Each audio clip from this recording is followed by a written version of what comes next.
Bem-vindos. Antes de entrar no assunto da noite de hoje, vamos falar um pouquinho de Jesus. Quem é Jesus para o Espiritismo? A resposta está na questão 625 do Livro dos Espíritos, onde Kardec pergunta exatamente isso. Qual o tipo mais perfeito que Deus ofereceu ao homem para lhe servir de guia e de modelo? E as entidades venerandas responderam: vede Jesus. E aí a entidade explica: Jesus é para o homem o tipo de perfeição moral a que pode aspirar a humanidade na Terra.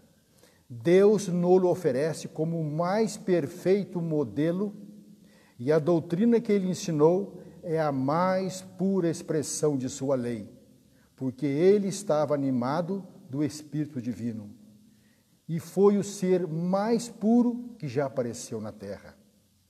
Se alguns dos que pretenderam instruir os homens na lei de Deus, algumas vezes os desviaram para falsos princípios, foi por se deixarem dominar por sentimentos demasiados terrenos e por terem confundido as leis que regem as condições da vida, da alma, com as que regem a vida do corpo.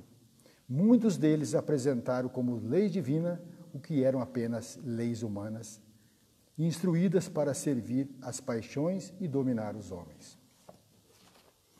Se nós pegarmos lá o Evangelho de João, tem uma passagem que Jesus fala o seguinte: antes que o mundo fosse, eu já era. Quer dizer, antes que a terra existisse, Jesus já era. Já era um espírito puro. Ele não fez a evolução dele aqui na Terra. Provavelmente, onde ele fez a evolução dele já nem existe mais, já virou pó. Né?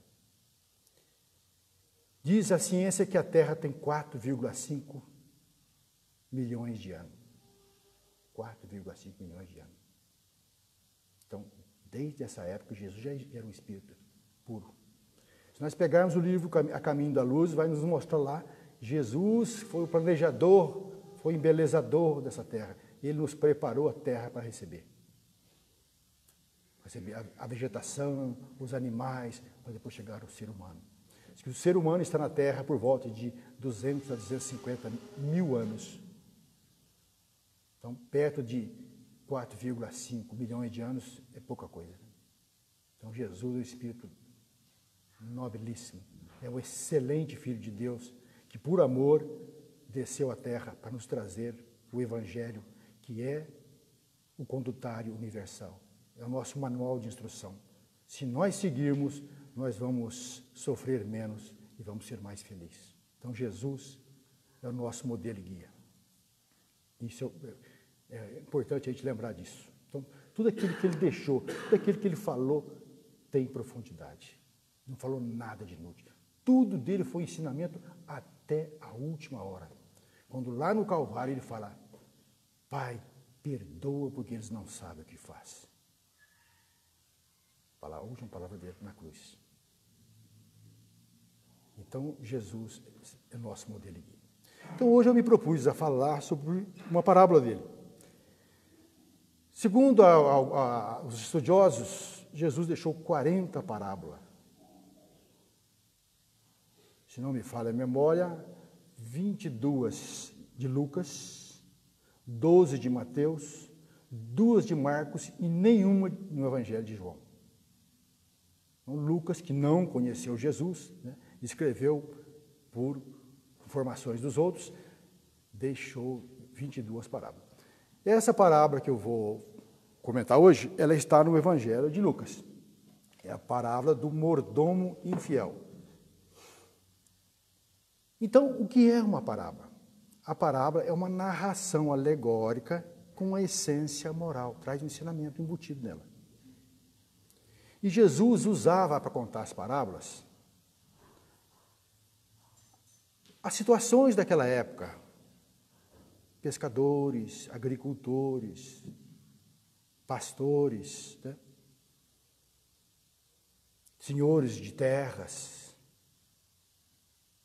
Então ele usava aquela situação daquela época, que o povo, naquela época, aprenderam alguma coisa com aquele ensinamento.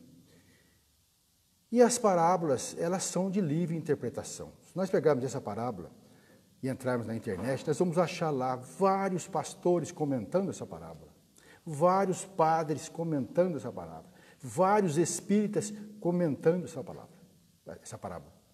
E muitos de maneira diferente um do outro. Então, ela é de livre interpretação. Né? Alguém já disse que a parábola é como se fosse uma castanha. Você tem que tirar a casca dela para você aproveitar o conteúdo. Né? Então, Jesus também ele precisava ensinar de um modo que ele conseguisse concluir a missão dele aqui na Terra, aqueles 3 anos. Ele tinha que tomar cuidado com a fala dele, porque os fariseus sempre estavam procurando pegar Jesus. Se nós olharmos ali naquela passagem dos tributos, né? Perguntaram para ele, é lícito cobrar tributos, né? Porque o governo romano cobrava tributo dos judeus. E ninguém gostava de pagar tributo, principalmente para o invasor, né? Até hoje ninguém gosta de pagar imposto, né? Então, e ele, o que ele falou, que ele fez? Pegou uma moeda e perguntou, né? De quem é essa efígie? César. Então, dá a César o que é de César e a Deus o que é de Deus. Ficou na dele. Em todas as situações, né?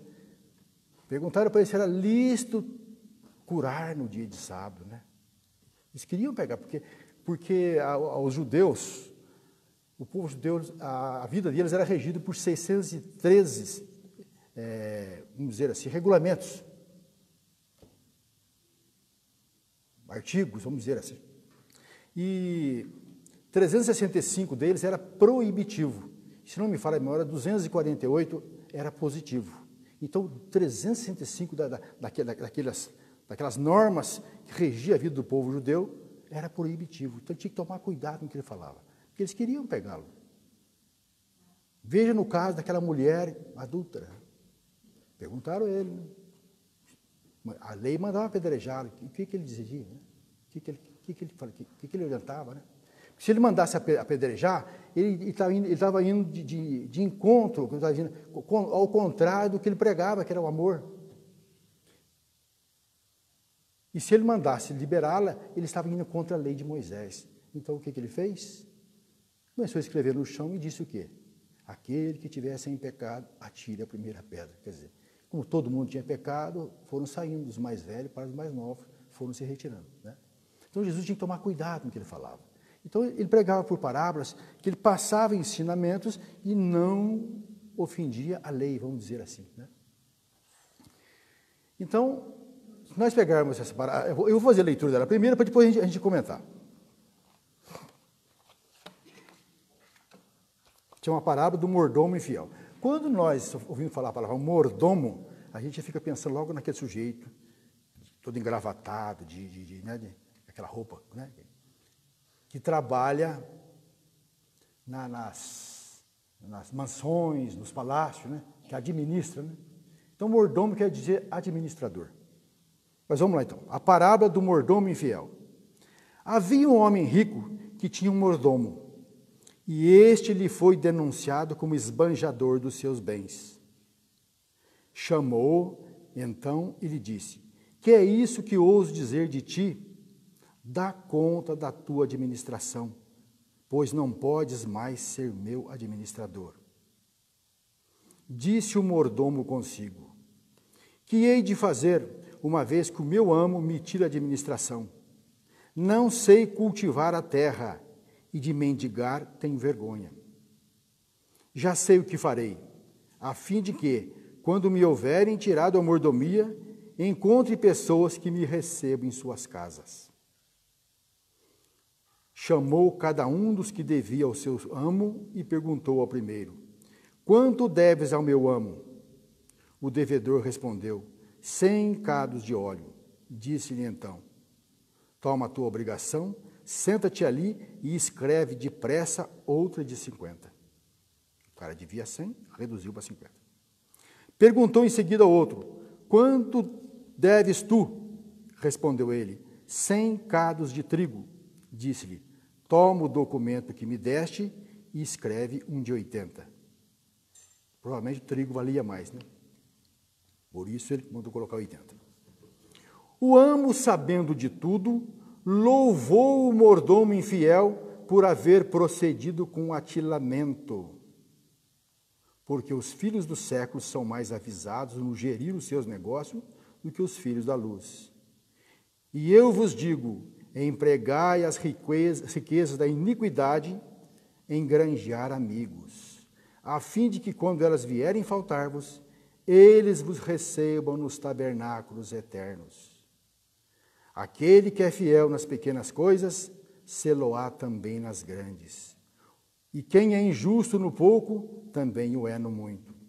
Ora, pois se não houverdes sido fiéis no tocante às riquezas de iniquidade, quem vos confiará as verdadeiras? Se não foste fiéis no com alheio, quem vos dará o que é vosso? Está no Evangelho de Lucas, capítulo 16, de 1 a 12. Então, aí tem os personagens. O homem rico, segundo a interpretação da maioria, é Deus. O mordomo somos nós, a humanidade. Todos nós administramos alguma coisa. Todos nós somos servidores e administrador. Todos nós. Essa medida que ele fala, cados, né, é a medida da antiguidade, que é uma medida grega, né, de óleo e de trigo. O elemento ali, esbanjador, quer dizer, gastador, dissipador, né, perdulário.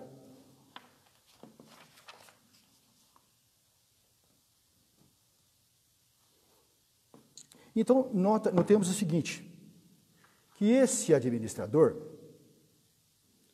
ele foi descoberto pelo patrão, que ele estava fazendo alguma coisa que não estava de acordo. Uns interpretam que ele estava desviando coisa de patrão. Outros dizem que ele estava administrando mal, ele estava sendo relapso, ele não estava contabilizando aquilo que ele estava fazendo. O patrão descobriu e pediu, presta conta da sua administração. Você não pode mais ser meu administrador. Não pode ser mais meu mordomo. Então ele já estava demitido, E ele teve que agir com rapidez, porque se os credores descobrirem, né, tivessem descoberto que ele estava demitido, eles não iam mais conversar com ele. Então ele tinha que agir rápido. Nota que dá a impressão que ele não sabia quantas pessoas deviam para o senhor dele. Tanto que ele pergunta, quanto deves para o meu senhor? Eu devo 100 de trigo, eu devo 100 de óleo. Então escreve aí. Quer dizer, o que ele fez? Muito provavelmente, ele anotou tudo, ele organizou. E quando o senhor viu aquilo organizado, o elogiou. Isso que aconteceu. Por que nós chamamos aí de riquezas da iniquidade? A palavra iniquidade quer dizer injustas. O próprio Espírito Emmanuel, numa mensagem dele, ele fala a respeito de riquezas injustas. Vamos fazer a leitura dela. Então, está no livro Pão Nosso.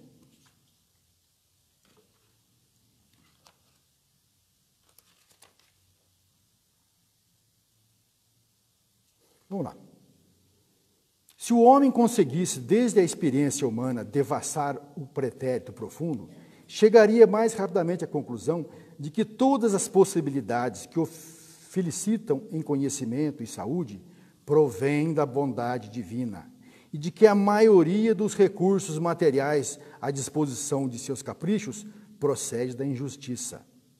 Não nos cabe particularizar e sim deduzir que as concepções do direito humano se originaram da influência divina, porque, quanto a nós outros, somos compelidos a reconhecer nossa vagarosa evolução individual do egoísmo feroz para o amor universalista, da iniquidade para a justiça real. Diz mais.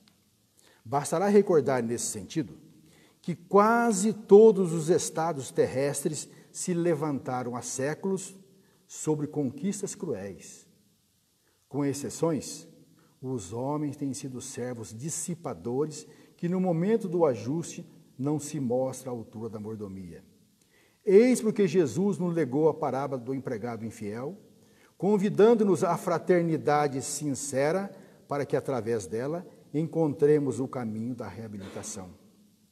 O Mestre aconselhou-nos a granjear amigos, isto é, a dilatar o círculo de simpatia em que nos sintamos cada vez mais intensivamente amparados pelo espírito de cooperação e pelos valores intercessórios.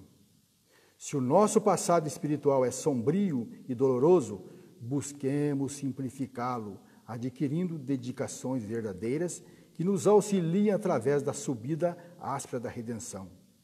Se não temos hoje determinadas ligações com a riqueza da injustiça, tivemos-las ontem, e faz-se imprescindível aproveitar o tempo para o nosso reajustamento individual perante a justiça divina. Gente, então, essas riquezas do mundo, grande parte delas foram conquistadas através do quê? Da pilhagem, da invasão, do roubo, da corrupção, grande parte delas.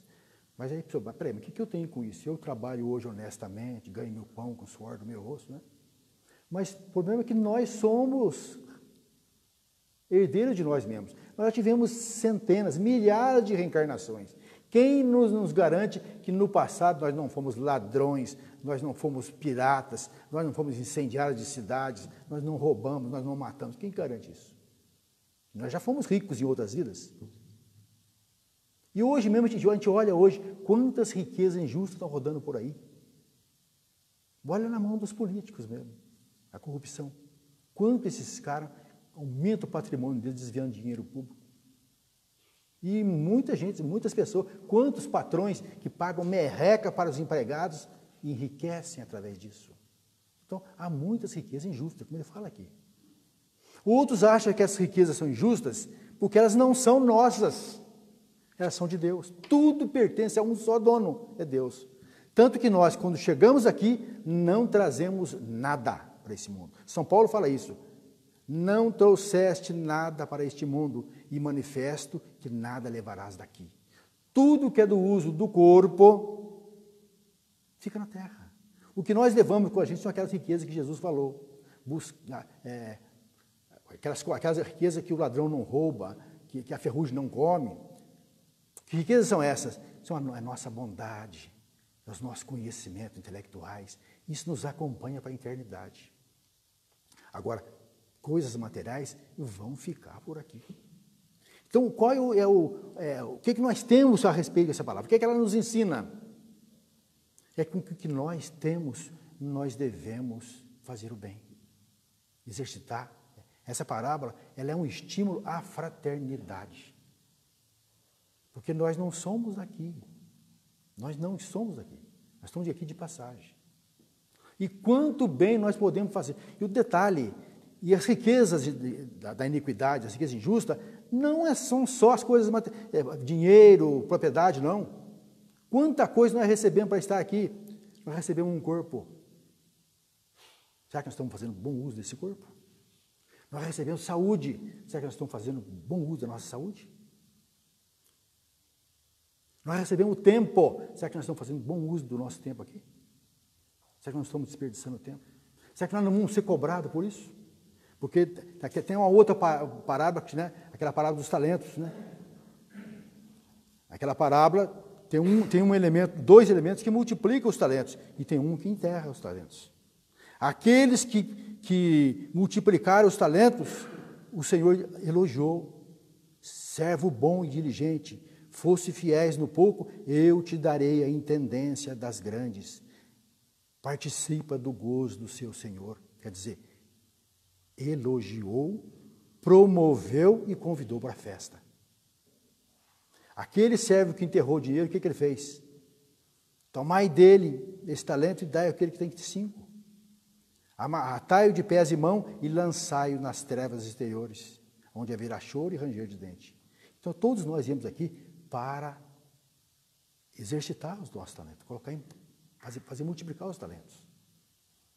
Então, tudo que nós temos, nós somos servidores, somos também administradores. Às vezes a pessoa, mas peraí, eu sou um cara humilde, tenho uma profissão humilde, que eu ganho não dá nem para pagar minhas contas, como é que eu sou administrador? Você administra o seu lar, você administra a sua família, você administra o seu tempo, você administra o seu corpo, você administra a sua oportunidade de aprender. Você não aprende mais porque você não quer. Porque nós estamos aqui para aprender. Uma das finalidades da nossa vida aqui é aprendizado. E nós estamos aprendendo a todo momento, com as pessoas, com as crianças, com a natureza, a todo momento. Então, nós podemos sempre estar usando esses talentos, né? Sempre administrando bem esse talento. Então, o que diz essa mensagem para nós é isso, para a gente se envolver com o bem, para a gente usar bem esses talentos. Veja o caso, por exemplo, de Bezerra de Menezes. Quem é espírita já viu falar em Bezerra de Menezes muitas vezes.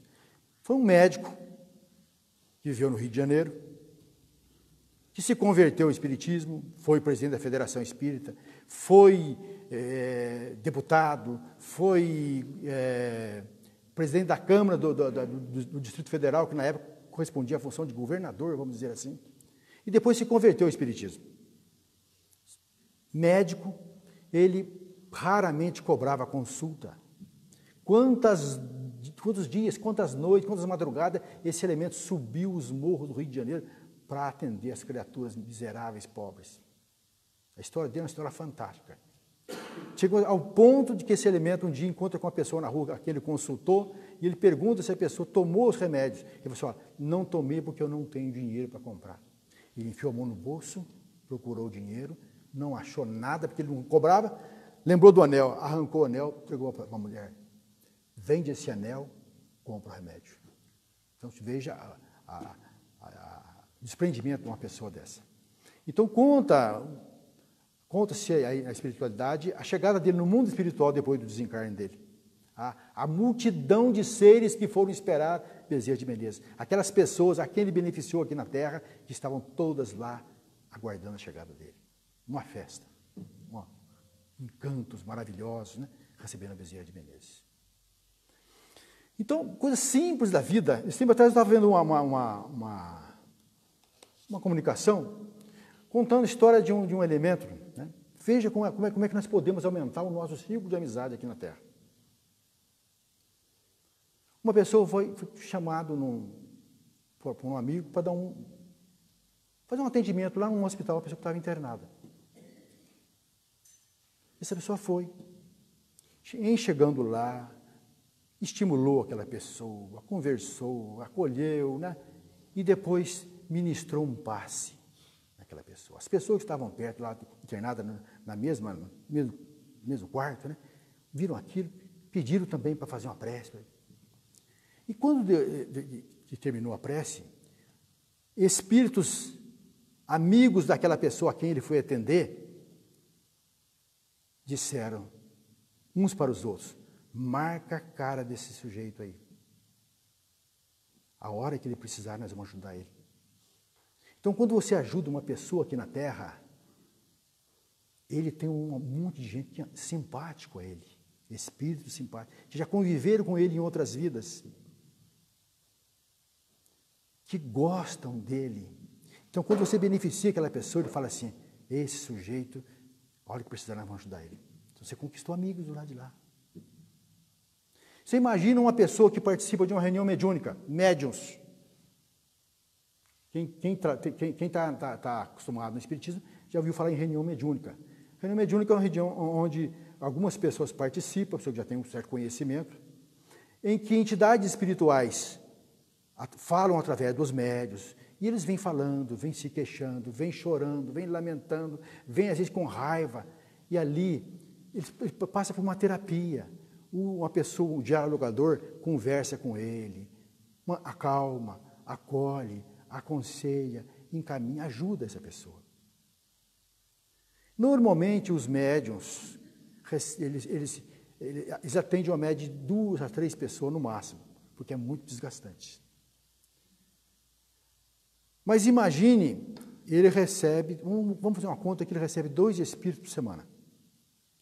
O ano tem 52 semanas. Vamos supor que ele falte 2, porque ele viajou, porque ele ficou resfriado, e veio 50. Ele recebeu 100 espíritos. Ele ajudou 100 espíritos a melhorar, a se acalmar, a se tranquilizar, a encaminhar. Aquele espírito fica grato a ele, amigo que ele conquistou. E outras pessoas, pai, irmãos, cônjuges daquele espírito, que estão no mundo espiritual, ficam gratos, Você aumentou o teu círculo de amizade. Agora, o contrário também ocorre. Quando você humilha uma pessoa, quando você maltrata uma pessoa, você não sabe o que você está fazendo. Você está comprando briga, às vezes, com a espiritualidade. Que aquela pessoa ali, a quem você humilhou, você massacrou, você prejudicou, ele tem amigos no mundo espiritual. E esses amigos, às vezes, nem sempre são espíritos nobres. Às vezes são espíritos inferiores, mas gostam dele. São simpáticos a ele.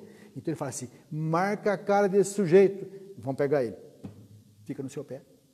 Então, por isso, não compensa fazer o mal de jeito nenhum, gente. Compensa fazer sempre o bem. E essa parábola é isso aí. É Jesus mostrando para a gente isso. Ó. Com aquilo que você tem, seja justo, seja injusto, faça o bem. Estimule a fraternidade. Ajude os outros. Que você vai ter quem te ajude na hora que você precisa. Aqui na Terra nós vemos isso. Quando nós somos pessoas fraternas, ajudamos os outros. Quando nós passamos por aflições, pessoas chegam na gente. Chegam na gente, o que eu posso fazer para te ajudar? Eu tenho visto isso aí demais. Aqui na Casa Espírita, a gente trabalha no atendimento fraterno, gente. Quantas pessoas eu atendi com ideia de suicida? Quantas pessoas eu atendi com ideia de aborto? E a gente aconselha, orienta, mostra que aquele que está com a ideia de cometer suicídio vai cometer o maior desatino da vida dele, porque ele vai matar só o corpo, vai continuar vivo, atormentado. Não tem mais o colo da mãe, do pai, do padre, do pastor, ele vai estar sozinho, num sofrimento atroz. Vai ter que reencarnar outra vez em umas condições muito piores do que ele está hoje. Então a gente mostra para ele que tudo na vida passa. Aquela situação que ele está vivendo de desemprego, de separação, de perda financeira, vai passar. E como tudo na vida passa. Aí você conversa, aconselha, orienta. É quando aquela pessoa desiste daquilo. Espíritos que estão em volta dele, que não querem que ele suicida, fica grato a você. Você conseguiu amigos. Você imagina aqui, como eu já atendi aqui, moças que de repente aqui, com aquela ideia de abortar, porque de repente, como é que vai ficar a família, o pai, a mãe, meu Deus do céu, eu não posso criar essa criança. E aí você fala, não faz uma besteira dessa. Isso aí não é um pedaço de carne que está crescendo dentro de você, filho. Isso aí é um ser mandado por Deus, nada acontece por acaso. Se você não quer criar esse filho, deixa para doação, mas deixa ele nascer. E quem sabe a hora que ele nascer, você vai olhar no rostinho dele e vai falar, não vou dar para ninguém, eu mesmo vou criar. E quem sabe está chegando um espírito nobre na sua casa, está chegando um ser de luz, está criando o seu arrimo na velhice, quem sabe esse ser vai te amparar na velhice. Por que abortar? Não faça essa besteira. Então a gente aconselha, e as pessoas mudam de ideia, e aqueles espíritos que estão em volta, fica grato. Então, tudo bem que você faz, você está angariando amizades, tanto aqui na Terra, quanto no mundo espiritual. Então, aproveitemos o tempo na Terra para fazer o bem. E só para encerrar, porque o tempo está passando,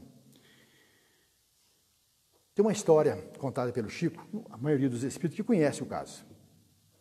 É o caso, a história de Valéria. Chico contou essa história num programa da Hebe Camargo. Todo mundo aqui deve lembrar da Hebe Camargo. No ano, se não me fala, 85, 86, está lá na internet, tem esse vídeo. Foi um programa especial de Natal e a Hebe, que era muito amiga do Chico, convidou o Chico para ir no programa dela. E o Chico contou, então, essa história.